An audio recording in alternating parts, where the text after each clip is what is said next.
अस्सलामुअलैकुम वरहमतुल्लाहि वबरकातुहू। तमाम दोस्तों को, तमाम बहनों को, तमाम कस्टमर्स को और तमाम सब्सक्राइबर्स को अस्सलामुअलैकुम। उम्मीद करता हूँ कि तमाम दोस्त सब बिल्कुल खैर से होंगे। आज की वीडियो शुरू करते हैं। आज की वीडियो में मैं सबसे पहले आपको पिछली वीडियो का थोड़ा तारुफ करवा दूँ। पिछली वीडियो में मैंने आपको इसका इंट्रोडक्टरी एक वीडियो बनाई थी जिसमें मैंने बताया था कि इस चैनल बनाने का जो मकसद है वो क्या है। एक तो ये मकसद है कि आप लोगों को अवेयरनेस दी जाए कि गोल्ड खरीदना कैसे है और बेचना कैसे है, उसका इस्लामिक तरीक़ेकार क्या है और जो आम रूटीन से लिया और दिया जाता है गोल्ड मार्केट में, उसमें और इसमें क्या फ़र्क है। मैं आप लोगों को यहाँ पर थोड़ा सा गाइड करूँगा। सबसे पहले आप लोग अपने जहन से एक बात निकाल दें कि आपको नुकसान गोल्ड खरीदने के बाद ना हो। हर कस्टमर ये चाहता है कि मैंने जैसे ही गोल्ड खरीदा है, 10 रुपए का खरीदा और ये मेरा 15 रुपए का बिके। ये बिल्कुल बात गलत है। मतलब अगर कुछ दुकानदारों की गलतियां हैं तो कुछ कस्टमरों की सोच भी गलत है। जैसे 1 किलो लोहे की बाल्टी हो तो लोहा 200 रुपये किलो है तो बाल्टी 800 रुपये की मिलती है। वो जो 600 रुपये का डिफरेंस है वो किस चीज़ का है? वो वर्क इन प्रोग्रेस, जो लोहे से बाल्टी बनने तक की जो जितनी भी मजदूरी और वर्किंग की गई है उसका 600 है। तो जब आप वो लोहा बेचने जाते हैं, वो बाल्टी बेचने जाते हैं तो वो आपकी एक्चुअल प्राइस पे नहीं बिकती, बल्कि वो आपकी गोल्ड की सूरत में बिकती है, लोहे की सूरत में। अब यहाँ पर आप एक बात जहन में रखें कि जब आप गोल्ड खरीदने जाते हैं तो अगर बिल्कुल सही वजन, सही कैरेट आप लोगों को मिल जाए तो आप लोगों का क्या ज़ाया हो जाता है। उसमें जो गोल्ड से सेट बनाने में जितना भी वर्क इन प्रोग्रेस आता है, जितनी भी वर्किंग आती है, वो आप लोगों की माइनस होती है। हाँ, कुछ दुकानदार गलत करते हैं। उसमें क्या करते हैं कि आपको वो पॉलिश लगाते हैं, उसमें जो कैरेट आपको बताया होता है वो कैरेट नहीं होता, उसमें जो वज़न बताया होता है वो वज़न नहीं होता। फिर आप लोगों का एक ब्लंडर नुकसान होता है, तो आप फिर सब ज्वेलर्स को बुरा कहते हैं। बल्कि ऐसा ना करें। गोल्ड खरीदने से पहले सबसे पहले एक अच्छे ज्वेलर का इंतखाब करें। अच्छे ज्वेलर की क्या निशानियाँ हैं? अच्छे ज्वेलर की ये निशानियाँ हैं कि वो बाअमल हो, 5 वक्त का नमाजी हो और बाअमल हो। बाअमल से ये मुराद हो वो हलाल और हराम को समझता हो, आपका उससे एक अच्छा ताल्लुक हो, आप उसको अच्छे तरीके से जानते हो। क्योंकि बंदे की सिलेक्शन आपने अच्छी कर ली तो गोल्ड आपको ऑटोमेटिक अच्छा मिलेगा। आप लोग कहते हैं कि सऊदी अरब का गोल्ड बहुत अच्छा होता है। तो सऊदी अरब का जो गोल्ड है वो क्यों अच्छा होता है? वहाँ पर एक सिस्टम है, वहाँ पर एक डंडा है, उस पैरामीटर से जो गुजरेगा उसी का गोल्ड इंप्लीमेंट होगा, उसका गोल्ड जाना जाएगा या बिकेगा, सेल के लिए मार्केट में जाएगा। यहाँ पे चेक एंड बैलेंस नहीं है, वहाँ पे चेक एंड बैलेंस है। यहाँ पर हर बंदे की अपनी मर्जी है वो क्या कर रहा है। तो इसलिए ज़रूरी है कि आप एक ऐसे शख्स का इंतखाब करें जो खौफ खुदा रखता हो, जो आपको वज़न पूरा दे और गोल्ड पूरा दे और कैरेट पूरा दे। मैं ताहिर ज्वेलर्स के नाम से, जो मेरी गुजरांवाला में रहने वाली गली में दुकान है ताहिर ज्वेलर्स के नाम से, हमने इस्लामिक तरीका इंट्रोड्यूस करवाया है। उसका जो मकसद है वो ये है, उसका बहुत सिंपल तरीका है जैसे सऊदी अरब में होता है। वज़न आपको वही दिया जाता है जो उसका साफ़ी वज़न होता है और उसके ऊपर पॉलिश का कोई एक्स्ट्रा वज़न ऐड नहीं किया जाता। अगर उसमें स्टोन लगे हों तो उसको वो वज़न में से माइनस करके देते हैं। और क्या करते हैं कि आपको एक्यूरेट कैरेट, 21 कैरेट और एक्यूरेट वज़न, ये दो चीज़ें आपको परफेक्ट देते हैं। गोल्ड का जो मौजूदा रेट होता है वो प्लस मजदूरी। कल जब आप गोल्ड वापस करने आएंगे तो उसमें से मेकिंग आपको नहीं मिलेगी, लेकिन आपको गोल्ड के पैसे पूरे मिलेंगे। ये एक बिल्कुल सिंपल तरीका है।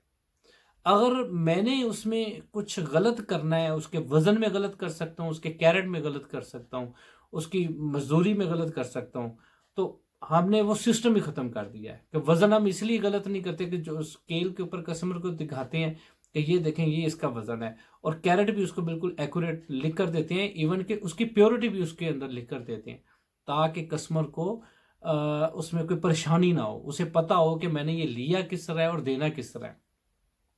इसमें जो कस्टमर है वो सबसे बड़ी जो गलती करता है, वो गलती ये करता है कि वो उस दुकानदार की सबसे पहले सिलेक्शन गलत करता है।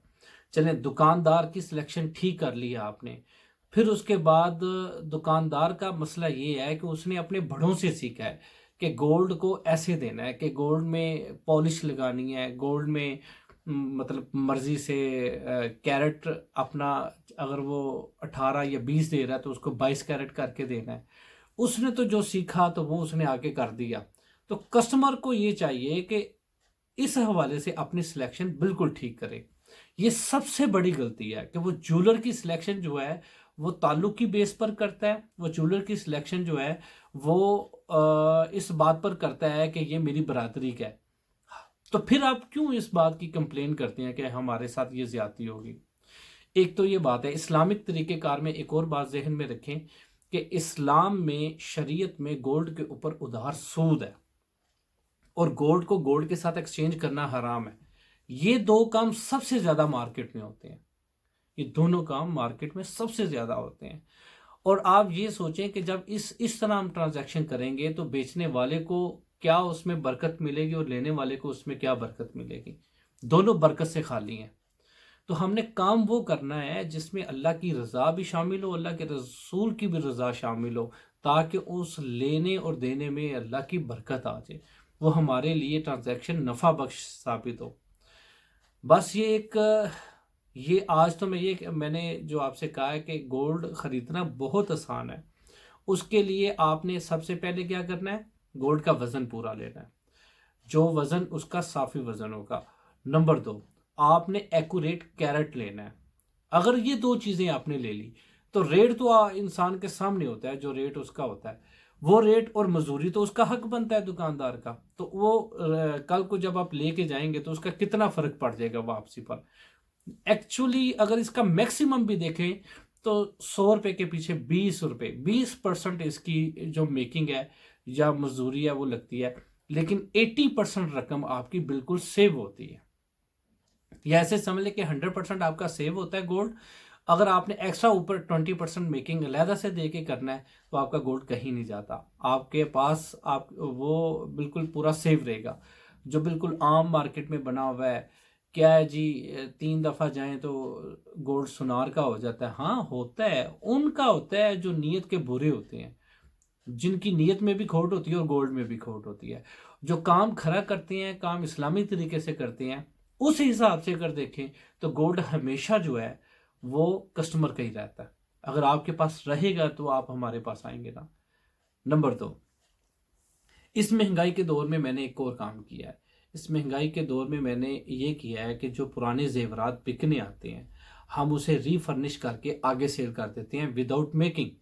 जो गार्ड का रेट मार्केट में चल रहा होता है उसी रेट पर हम उसको सेल कर देते हैं। उसका ये फायदा होता है कि आपकी टोटल जो मेकिंग होती है वो आपको बच जाती है।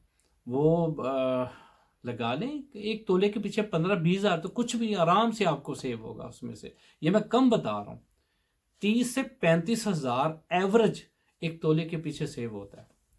अगर आप, लेकिन वो ईमानदारी से अगर हम उसे रीफर्निश्ड करके दें ना उस गोल्ड को, जो पुराना सेट या अंगूठी या कुछ भी सेल होने के लिए आए, तो मेरे ख्याल से इस महंगाई के दौर में आप लोगों को चाहिए कि उसकी परचेसिंग करें। मैंने ताहिर ज्वेलर्स के नाम से व्हाट्सअप बनाया हुआ है अपना, 032164800102। इस वीडियो में भी आपको वो नंबर लिखा हुआ आ जाएगा। आप उस ग्रुप को ज्वाइन करें, उसमें जितनी भी पुरानी चीज़ें आती हैं मैं उसमें शेयर कर देता हूँ। तो उसका बेनिफिट लोग ले रहे हैं, बहुत ज़्यादा बेनिफिट ले रहे हैं लोग। अगर मुझे नहीं चाहिए तो मेरे भाई को चाहिए तो मैं उसको इन्फॉर्म कर देता हूँ। अगर उसको नहीं तो मेरी फलां सिस्टर को चाहिए या उसको अपनी बेटी के लिए चाहिए, वो उनको इन्फॉर्म कर देते हैं। तो क्या करना है, इस्लामिक तरीके से गोल्ड का लेन देन करें तो आप इस परेशानी से बचे रहेंगे।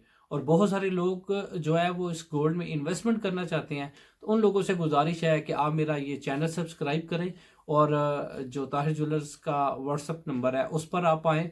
तो मैं आपको बताऊंगा कि इन्वेस्टमेंट इसमें कैसे करनी है। जो आपके पास एक्स्ट्रा सेविंग के पैसे पड़े हैं उसको आपने कैसे इसमें इन्वेस्ट करना है और कैसे इससे प्रॉफिट कमाना है, ये मैं आपको इंशाल्लाह बताऊंगा। अच्छा, आपका कुछ सवाल हो तो कमेंट्स में आप पूछ सकते हैं मेरे से। और कोई भी किसी किस्म का कोई प्रॉब्लम हो, मैं इंशाल्लाह आपका ये मसला हल करूँगा। ये चैनल बनाए इसीलिए गया है, इस गोल्ड के काम को आप लोगों के लिए आसान बना के आप लोगों के सामने पेश किया जाए। बहुत शुक्रिया। अगर आपको ये वीडियो अच्छी लगी हो, अगर आप ये चाहते हो कि ये पैगाम आगे दूसरे लोगों तक पहुँचे, एक नेकी समझ के ज़रूर पहुँचाए। और मैं हर वक्त इस हवाले से हाजिर हूँ। मैं चाहता हूँ कि आप लोगों को जो जो प्रॉब्लम्स हैं वो मैं आपको उस मसले का कोई हल बता सकूँ। बहुत शुक्रिया। इंशाल्लाह अगली वीडियो में मैं आपको बहुत अच्छी इंफॉर्मेशन देने वाला हूँ। उसके लिए मैं अभी प्लान कर रहा हूँ कि किन किन पॉइंट्स के ऊपर आपको कहाँ कहाँ से सेव करना है, क्या क्या इंफॉर्मेशन आपके लिए सूटेबल हो सकती है, बेनिफिशियल हो सकती है। वो इंशाल्लाह मैं उसके ऊपर वर्कआउट कर रहा हूँ। तो अगली वीडियो जल्द मैं आपको वो लेके आऊँगा। बहुत शुक्रिया। लेकिन एक काम ज़रूर करें, इस चैनल को सब्सक्राइब करें और नेकी समझ के आगे लोगों तक ये बात पहुँचाएं कि गोल्ड ख़रीदना कैसे है और गोल्ड को बेचना कैसे है। बहुत शुक्रिया। अस्सलाम वालेकुम वरहमतुल्लाह।